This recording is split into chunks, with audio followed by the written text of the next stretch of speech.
Это актуальное интервью в студии Надежда Саханская. Здравствуйте. 85 лет исполняется в этом году одному из старейших институтов региона. Биолого-географический факультет образовался в 1938 году и сначала входил в состав пединститута, а с середины прошлого века вошел в состав Якутского госуниверситета. Сегодня факультет стал институтом в составе Северо-Восточного федерального университета. Каких специалистов готовит вуз, об этом расскажет гость нашей студии Василий Колодезников, директор Института естественных наук Северо-Восточного федерального университета. Василий Егорович, здравствуйте. Здравствуйте. Вы к нам приходили не так давно и не договорили самое главное. Полмесяца назад, наверное. Да, мы остановились тогда на том, что в 1956 году произошло знаменательное событие в жизни вообще республики и Дальнего Востока. Это появление, становление Якутского государственного университета. Это большое событие было. И хотя сам университет тогда состоял из 4 факультетов, но это наш естественный, еще был сельскохозяйственный факультет, историко-филологический и технический. Вот такие факультеты, 4 только было их. Это большое событие было для жителей республики, потому что и самосознание поднимается, и потому как есть возможность обучаться в университете, который недалеко, вот тут, в столице республики. И вот когда у нас был деканом, был назначен доктор медицинских наук Крылов Дмитрий Михайлович. Его пригласили специально, чтобы он здесь организовал медицинское образование, потому как вот 4 факультета, которые развивают сельское хозяйство, биологию, изучают ресурсы, технари у нас, инженеры готовятся, там же и математика, и физика, и филология, и история есть, а вот медицину надо как-то было тоже создавать в республике. И вот Крылов Дмитрий Михайлович был приглашен специально, чтобы он открыл в нашем естественном факультете тогда 3-е отделение было биологическое, географическое, и 3-е отделение медицинское. И вот когда наступил, 4 года прошло, 1960 год, наш естественный факультет опять разделился. Раньше же туда в естественный еще сельхозфакультет входил, да, сейчас нынешний АГАТО. И разделился в 1960 году и стал самостоятельным биолого-географическим факультетом. Хотя название говорит вроде бы как там биологи, географы, по 25 человек на борт был на эти направления. Но там еще специально готовили учителей и научных работников, конечно, но в то же время еще и химиков. На биологическом отделении, там биохимия, и далее продолжается. Это как первый декан естественного факультета, как нам завет дал, Алексей Дмитриевич Егоров, еще в 1938-м, вот в день основания. И вот, значит, в 60-м году и медицинский факультет появился. Потом он стал медико-лечебным факультетом, вот когда я учился уже в ЕГУ. И сейчас медицинский институт, один из крупнейших подразделений Северо-Восточного федерального университета. Наверное, самый крупнейший сейчас. Вот, оттуда мы берем начало. А вот с 60-го года уже биолого-географический факультет развивался самостоятельно, как я сказал, 50 человек в год принимали. Но чуть позже, уже с середины 60-х, уже 50 человек биологов и 25 человек географов. Географическое отделение было. Сейчас же мы в один год принимаем, вот прошла у нас приемная кампания 23-го года, мы приняли 228 человек. Это не только на программу бакалавриата и специалитета, но у нас есть и магистратуры, и аспирантуры. Конечно же, аспирантуры у нас есть.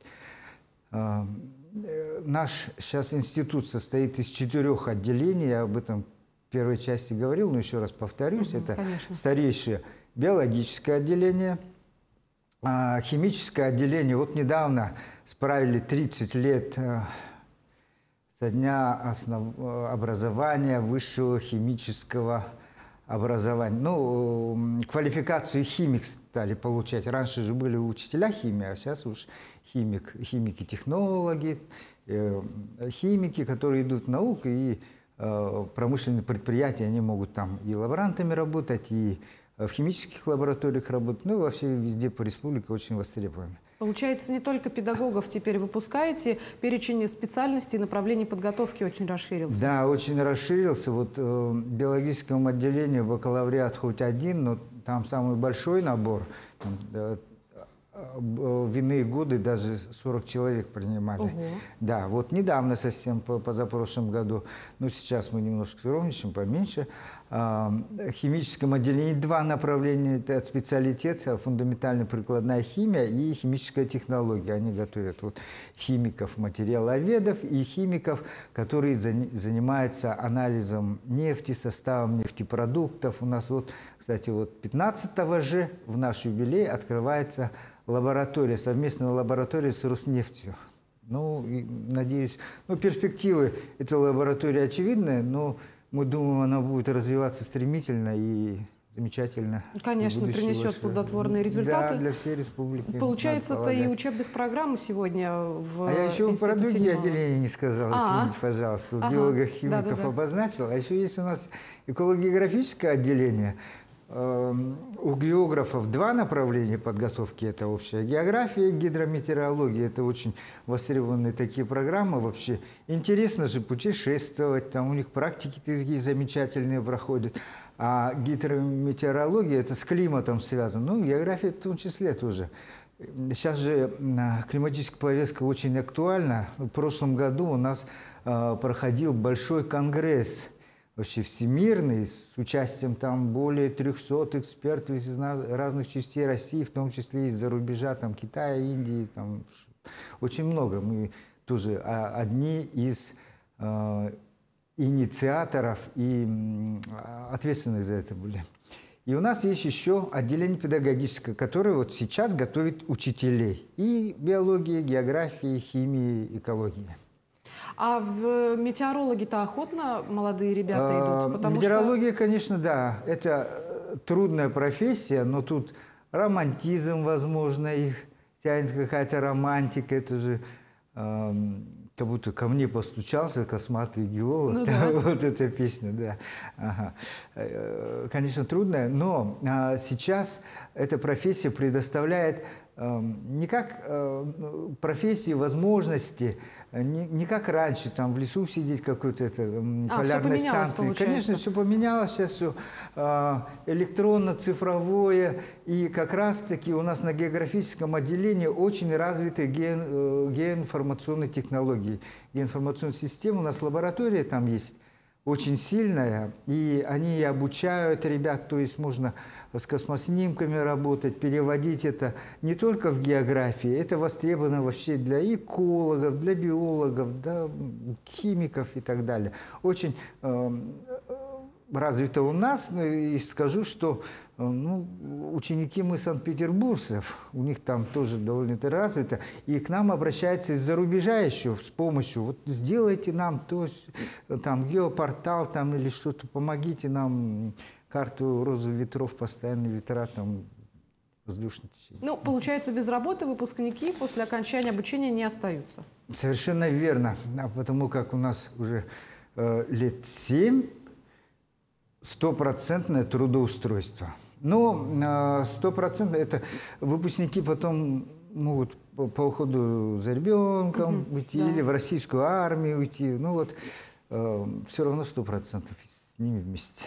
Они трудоустраиваются нормально, хорошо. Вы считаете это одним из основных преимуществ обучения в институте? Вообще-то это один из основных таких показателей, индикаторов Министерства образования Российской Федерации. И мы стремимся к тому, чтобы у нас трудоустройство было 100%. Но, видите ли, у нас же есть магистратура, выпускники бакалавриата могут перейти, продолжить обучение в магистратуре. А там уже еще 2 года, там уже ребята сами уже место ищут себе. Или после бакалавриата некоторые даже 2-й диплом получают и могут идти работать в школу, диплом учителя. А научной деятельностью занимаются? Да, вообще-то без лишней скромности скажу, что на всю республику приходится говорить, да, что наш институт, вот 10 последних лет, из них 8 лет занимал 1-е место в рейтинге университета по науке. И 2 года второе место мы занимали. Так что у нас научная база очень сильная. У нас есть 8 современных лабораторий, где обучаются и студенты, не только там научные сотрудники работают, но у нас даже привлекаются к работе магистранты, бакалавры старших курсов. Бывает, что студент потом на выходе, потом говорит, а зачем я работать пошел, я всегда студентом остался, я получал больше, говорит, обучаясь. Да. Ну, получается, что путь в науку не такой уж и тернистый. Дело в том, что у нас существуют научные школы и очень сильные научные руководители. Вот по химии, например, у нас доктор технических наук, это Лена Алексеевна Охлопкова, у нее целая научная школа. Она начинает со школьников даже, работает со школьниками, потом они приходят в специалитет или бакалавриат, ну, химическое отделение, кружки там у нас есть, потом они в магистратуру приходят, и потом есть у нас молодежная лаборатория, еще для, ну, взрослая, так мы говорим, лаборатория. И по другим направлениям тоже очень сильные у нас научные руководители есть. В биологии это Иннокентий Иннокентьевич Мордусов, кстати, я вчера встречал, еще большой привет, кто его помнит, Никита Гаврилович Соломонов, 94 года человек, он пришел ко мне, мы общались насчет юбилея, он частенько ко мне заходит, и мы разговариваем о дальнейших перспективах развития института и так далее. Очень активный человек, 94 года, да, и придет к нам на юбилей. Он, кстати, вот мы говорили про Крылова, потом был деканом Сергеев, и в 1962-1964 он был деканом нашего биологии-географического факультета. Давным-давно. Да, звучит очень интересно. Я надеюсь, Василий Егорович, вы придете к нам еще раз, и тогда мы с вами поговорим уже о юбилее, который состоится совсем скоро. Большое спасибо, что нашли для нас время и ответили на интересующие вопросы. Спасибо большое. Мы приглашаем наших выпускников, наших друзей, соратников, коллег. Все приходите 15 числа в 17 часов в культурный центр «Сергеляские огни». Мы отпразднуем наш праздник. Спасибо. Напомню, вы смотрели актуальное интервью. До встречи в эфире.